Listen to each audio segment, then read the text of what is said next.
What is up guys, Somehotcookies here, and today we're going to be breaking down everything we know about Invasion, from all the rewards you can get, the progression system, and all the way to what to expect from this mode moving forward.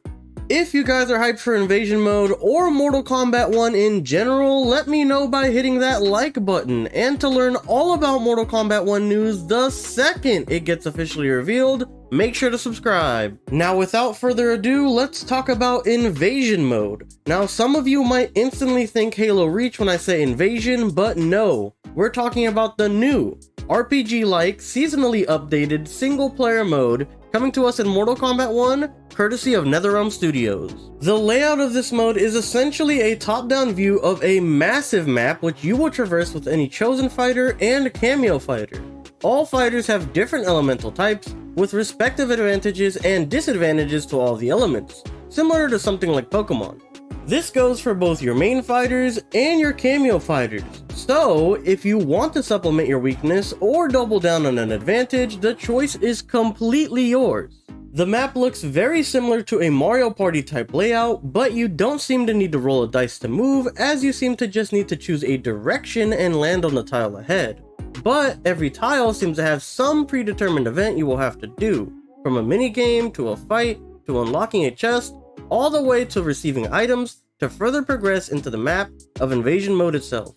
This mode will be replacing the crypt on how you're able to earn most things in the game, ranging from different costumes for fighters, color palette swaps for the costumes, gear, although we don't know if it's restricted to this mode or not, to assumingly concept art, and maybe even the extra fatality and brutality fighters usually can unlock within the crypt.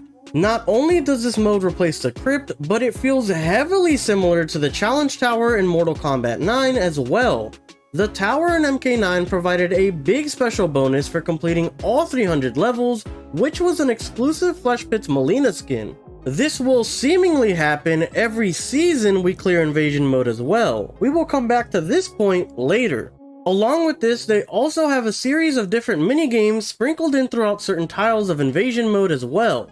From Test Your Might and assumingly all those types of minigames, to trying to dodge a slew of projectiles for an allotted time, and even random modifiers being thrown into your fights as well, like a Hellbat randomly throwing out a fireball during your match. As you progress through the map and do all of these events, your fighters will be earning experience to level up.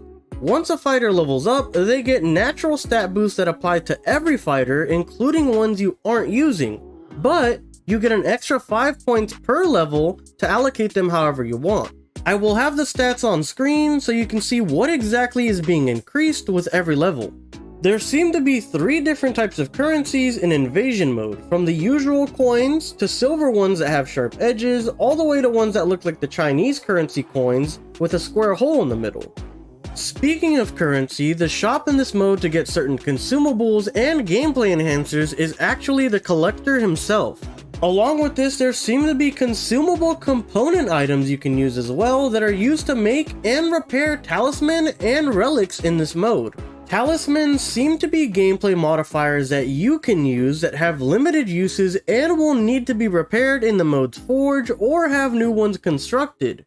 Doing so assumingly will use up the component items and some of the currency at your disposal. We don't know exactly what relics do as of yet, but I'm assuming there'll be stat enhancers for your characters, as in this shot here, you can see that elemental advantages and disadvantages are affected by relics if they have an asterisk next to it. Now let's get into what to expect from seasons of Invasion mode moving forward.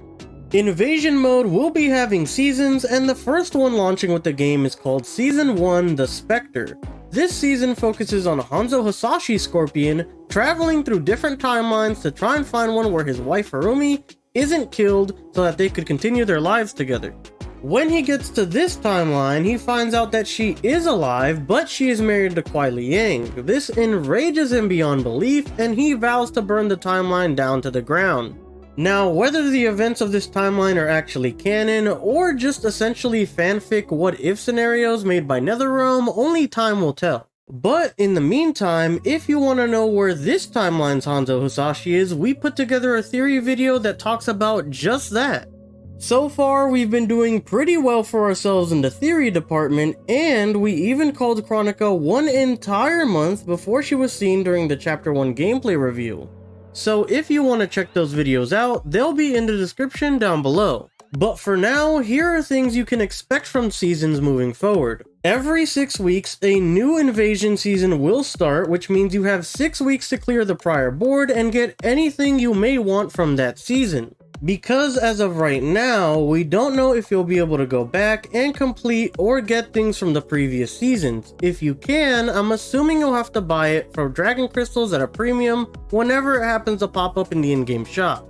The seasons will almost likely be centered around a different character invader. For example, maybe in Season 2, we finally get to see a version of the Great Kung Lao invading for one reason or another. And in Season 3, maybe we get Queen of Outworld Melina, who never turns Tarkat and wants to dominate every timeline and isn't content with just her Outworld realm. It looks like the big unlockable for completing all of the Season of Invasion or beating the board will more than likely be the skin the invader is using in the cinematic. So, for Season 1, the Scorpion skin will more than likely be the final big prize at the end, and this could be the norm moving forward as well. So, if we go back to our previous example, Season 2 would be the Great Kung Lao skin, and Season 3 would be the Timeline Tyrant Melina skin. If this structure of weeks going by and getting some new content with a big prize everybody wants at the end sounds familiar, it's because it is. This structure is what we see in every game since Fortnite and its battle pass became one of the biggest financial successes in gaming. Luckily for everyone a fan of Mortal Kombat 1 though, as of right now, the team over at NetherRealm has come out and said that there will be no battle pass. This is a huge W for the fans and for the team over at NetherRealm. They show they not only care about updating their game and keeping it fresh with new content for everyone, but they don't try to nickel and dime you like everyone else while doing it. Although they will have microtransactions in the form of dragon crystals and the prices may be a little spiked, having a free update every 6 weeks with new invasion seasons is a price I'm personally more than willing to pay. Now, with these updates coming every 6 weeks, we can assume the possibility of maybe a higher level cap, new minigames, new battle enhancers, and definitely some new rewards. This can be from the form of new color palettes, all the way to brand new brutalities, fatalities, and even skins. That is everything we currently know about the invasion mode in Mortal Kombat 1. If I missed anything, please let me know in the comment section down below. Personally, I am super excited to play the new mode and unlock everything there is to unlock throughout every season. Let me know how you guys are feeling on the invasion mode and who you would like to see be the next season's timeline jumping character. If you guys did enjoy the video or found it informational, please consider hitting that like button as it would help me out tremendously. And of course, for all Mortal Kombat 1 news, updates, theories, and trailer breakdowns, subscribe so you don't miss out on any new content. Thank you guys so much for watching, and I hope to catch you guys next time. Peace!